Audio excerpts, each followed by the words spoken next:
तो फिर से देखो, रॉबर्ट हुक ने कॉर्क की सेल्स देखी किससे, बहुत एक सिंपल माइक्रोस्कोप से। ल्यूइन हॉक ने एक अच्छे माइक्रोस्कोप से पॉन्ड वाटर में फ्री लिविंग सेल्स देखी। रॉबर्ट ब्राउन ने 1831 में डिस्कवर किया न्यूक्लियस को, और परकिंजे ने 1839 में क्या टर्म क्रिएट करी, प्रोटोप्लाज्म, किसके लिए, जो सेल में फ्लूइड होता था। The cell theory that all plants and animal composed of cell, तो जो सेल थ्योरी वो क्या कहती है कि सारे के सारे प्लांट और एनिमल किससे मिलके बने, सेल से। And the cell is basic unit of life, तो सेल क्या है, बेसिक यूनिट ऑफ लाइफ है, सेल बेसिक यूनिट है। वाज प्रेजेंटेड बाय, किसने किसने जो है प्रेजेंटेड बाय, किसने दी, Schleiden and Schwann. Schleiden and Schwann ने दी, इन दो साइंटिस्ट ने बताया, बायोलॉजिस्ट थे, कि सारे के सारे प्लांट्स और एनिमल्स सेल से मिलके बने, और सेल ही बेसिक लाइफ की यूनिट है। The cell theory was further expanded by Virchow, तो वर्काओ ने इसको और आगे बढ़ाया, by suggesting that all cells arise from pre existing cells. तो वर्काओ ने क्या करा कि ऑल जो सेल्स होती हैं, जो पुरानी सेल्स होती हैं, वो जो है नई सेल्स को जन्म देती हैं, या नई cells, all cells arise from pre existing cells, तो जो सेल्स हैं वो पुरानी सेल्स से ही बनती हैं। With the discovery of electron microscope, तो जैसे ही इलेक्ट्रॉन माइक्रोस्कोप बना, तो देखो ये बहुत सबसे पावरफुल माइक्रोस्कोप होता है इलेक्ट्रॉन वाला, ठीक है, सबसे पावरफुल माइक्रोस्कोप होता है इलेक्ट्रॉन माइक्रोस्कोप। इन 1940 कब बना था इलेक्ट्रॉन माइक्रोस्कोप, 1940 में। It was possible to observe and understand the complex structure of the cell in its various organelles. तो जैसे ही इलेक्ट्रॉन माइक्रोस्कोप बना, तो ये समझना ज्यादा आसान हो गया, कि इसको समझना आसान हो गया कि कैसे ये सेल काम करती हैं और कैसे इसके डिफरेंट ऑर्गेनेल्स काम करते हैं।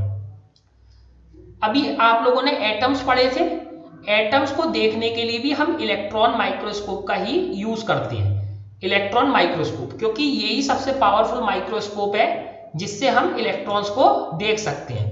और इलेक्ट्रॉन माइक्रोस्कोप इतना महंगा होता है कि ये 20 करोड़ से लेके 40 करोड़ के बीच में एक माइक्रोस्कोप आता है, 20 से 40 करोड़ का माइक्रोस्कोप होता है केवल ये। लेकिन इससे हम क्या देख सकते हैं, एटम्स भी देख पाते हैं इलेक्ट्रॉन माइक्रोस्कोप से। The invention of magnifying lenses, तो ये तो एक्स्ट्रा था। तो the invention of magnifying lens, तो मैग्नीफाइंग लेंसेज का जो आविष्कार हुआ, जो उसकी इन्वेंशन हुई, led to the discovery of microscopic world. तो इसने क्या दिखाया, माइक्रोस्कोपिक वर्ल्ड दिखाया। तो माइक्रोस्कोपिक वर्ल्ड क्या है, वो वर्ल्ड जहां पे ऑर्गेनिज्म बहुत छोटे छोटे हैं, जो आपको बेयर आइज से नहीं दिखते।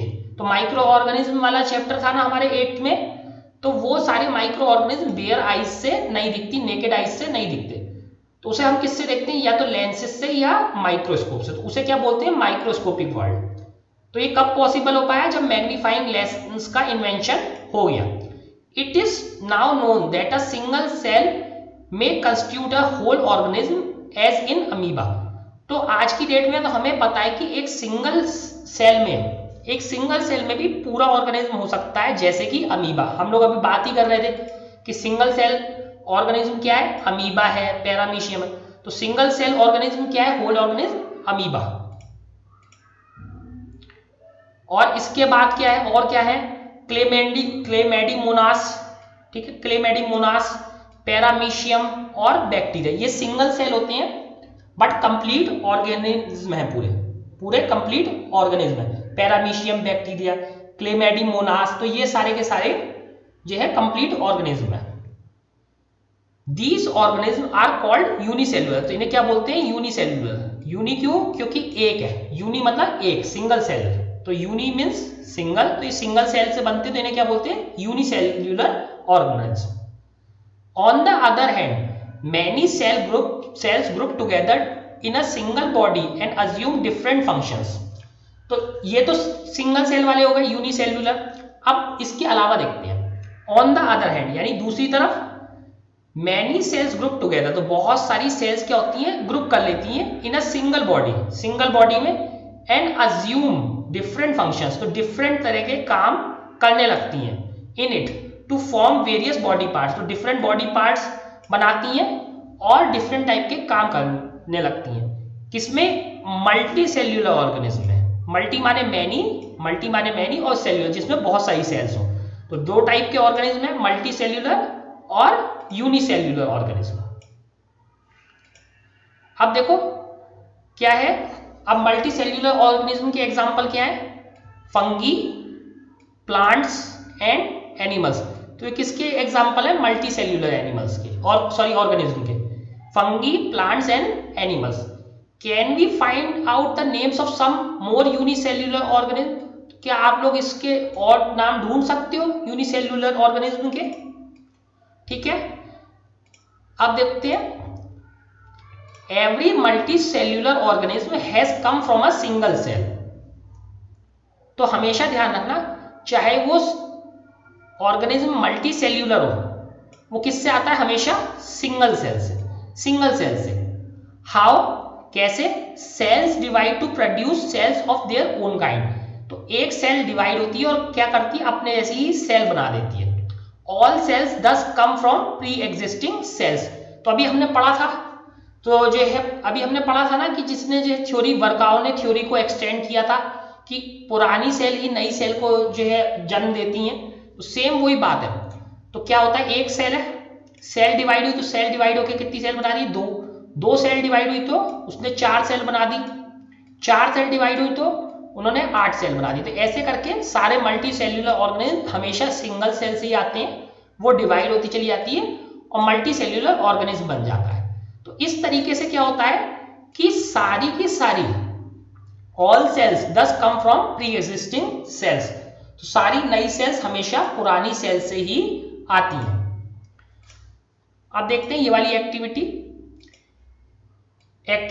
5.2। We can try preparing temporary mounts of leaf peels. तो अभी हमने अनियन पील बनाया था, अब हमने क्या है? टेम्परेरी माउंट्स यानी वही स्लाइड्स ही बनानी है कवर स्लिप के साथ। किसकी? लीफ पील्स की। Tip of the roots of onion और even peels of onion of different sizes. तो अब हमने ये सब करना है, ठीक है। तो अब हमने क्या करना है? अब हमें ट्राई करना है कैसे? टेम्परेरी माउंट किसका? Leaf peels, tip of the roots of onion, ठीक है, और even peels of onion of different sizes. तो हमने ये सब बनाना है, देखते हैं क्या होता है। इसके बाद after performing the above activity let us see what the answers to the following questions would be. तो जब हमने ये सब बना लिया, तो लीफ पील्स बनाई, जो रूट्स की टिप है उसकी पील्स बनाए, और अनियन जो डिफरेंट साइज के थे उसकी पील्स, इन सब की क्या बना ली हमने? स्लाइड्स। और उसके बाद हमने ये आंसर देने हैं। Do all cells look alike in terms of shape and sizes? क्या सारी की सारी सेल्स एक जैसी दिखती हैं शेप और साइज में? Do all cells look alike in structure? क्या सारी की सारी सेल्स एक जैसी है स्ट्रक्चर में देखने में? Could we find difference among cells from different parts of a plant body? क्या प्लांट के डिफरेंट पार्ट से आई हुई सेल्स में जो है क्या डिफरेंस है? What similarities could be found? तो हमें क्या सिमिलरिटीज दिखती हैं? तो ये 4 क्वेश्चन है। फिर से एक बार क्वेश्चन समझते हैं। तो अब हमने क्या करा? लीफ पील करी, रूट की टिप पील करी अनियन की, और अनियन पील लिए डिफरेंट साइज के अनियन के, और उनसे क्या बनाई? स्लाइड्स बनाई। और स्लाइड्स बना के हमने क्या देखा? क्या सारी की सारी सेल्स एक जैसी दिखती हैं शेप और साइज में? पहला क्वेश्चन। दूसरा question, do all cells look alike in structure? क्या सारी की सारी सेल्स एक जैसी दिखती हैं स्ट्रक्चर में? Could we find difference among cells from different parts of a plant? क्या हम पार्ट, डिफरेंट प्लांट के जो पार्ट है उससे आई हुई सेल में क्या डिफरेंसेस दिखते हैं हमें? और इसके अलावा हमें उसमें क्या सिमिलरिटीज दिखती हैं? तो यही सब हमें फाइंड आउट करना है इससे। Some organism can also have cells of different kinds. तो कुछ ऑर्गेनिज्म में क्या होती है? डिफरेंट काइंड्स की सेल्स हो सकती है। Look at the following picture, it depicts cell from a human body. तो ह्यूमन बॉडी की ये डिफरेंट सेल है, और कि जैसे ऑर्गेनिज्म में डिफरेंट काइंड की सेल्स हो सकती हैं एक ही ऑर्गेनिज्म में, वो कैसे होती हैं इसे देखते हैं।